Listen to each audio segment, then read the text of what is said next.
Welcome back, everyone. The Northern Gateway Pipeline Project, as you know, has been in the spotlight this week with the resumption of environmental hearings in Prince George. But another project is also causing big concerns in BC. Kinder Morgan wants to twin its Trans Mountain pipeline from Alberta to Burnaby. Last night, dozens of people voiced their opposition at a town hall meeting. Ben West is with the Wilderness Committee and joins us now to talk about those concerns. Good morning, Ben, and thanks so much for coming in and talking about this morning. How did the meeting go last night from your perspective? And with that, all of the meetings that you've had so far?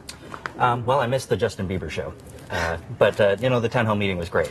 We had a capacity crowd.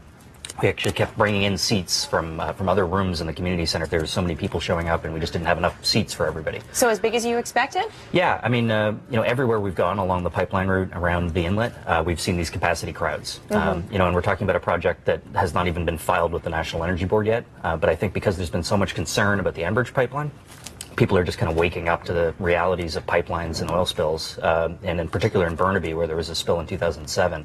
Right, and we've seen those pictures. I mean, we've seen them in our cast this morning. Do you think that that's helping your side of it when people see the effects? Well, it's kind of making oil spills real for people. And last night we actually had a woman whose front yard was covered in oil in 2007, and it's, you know, still up until now she's dealing with the consequences of that. And of course, that was a small spill in 2007 as far as the industry is concerned.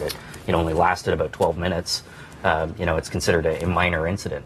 But if, you know, your front yard is covered in oil, you know, you lose the 20 years you spent working on your garden. You've got these horrible smells now that are all through your house. I mean, it's a visceral thing that people can sort of experience, and to hear about her experience, I think helps people all along the pipeline route and along the tanker shipping route sort of understand what's at stake. Right, and speaking of the tanker shipping route, I mean, that's the concern, the big concern that you have, correct? Let's just talk about the numbers. It'll increase from about 80 to anywhere between 300 and 400.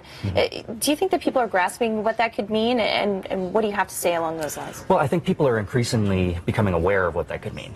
Each one of these tankers that's going through the inlet as we speak carries about 3 times as much oil as was spilled by the Exxon Valdez. You know, so a spill from any one of these tankers would be totally devastating to the local ecosystem of Burrard Inlet, and would really affect our brand as the greenest city. You know, we really pride ourselves on a destination for capital, great place to live.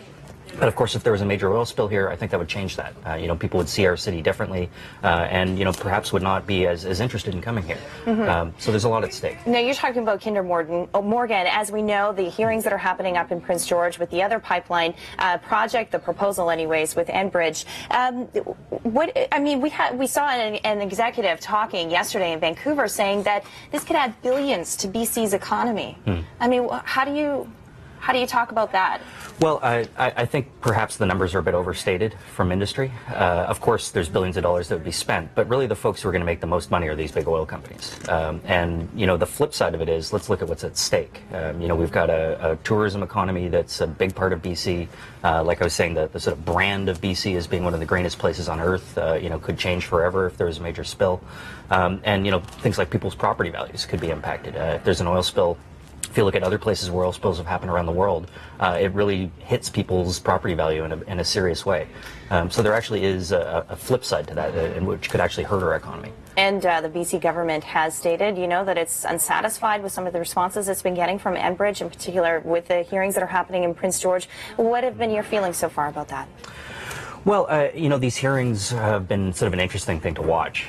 There's overwhelming opposition to this pipeline project. You know, 130 First Nations bands have all joined together to sign a declaration opposing it. You know, people are packing every single one of these hearings. More people have signed up to participate in the hearings than any environmental assessment process for any project in the history of Canada. I mean, this is a really big deal. So I'm glad that the BC government is starting to sort of echo the voices of British Columbians who are concerned. Frankly, we would have liked to have seen them kind of take a stronger stand quicker. It seems like we're wasting a lot of time and energy on money talking about something that seems so unpopular that I'm not sure why we need to keep talking about it. You know, the BC government could have already pulled the plug on this thing, and I think we really should just need to move on to talking about what we do want to create jobs in BC. All right, Ben West, thank you so much for joining us here this morning at CTV Morning Live. We'll throw things over to Ann Lou with another check of the traffic. Good morning, Ann. Thanks, Norma. It's very busy on all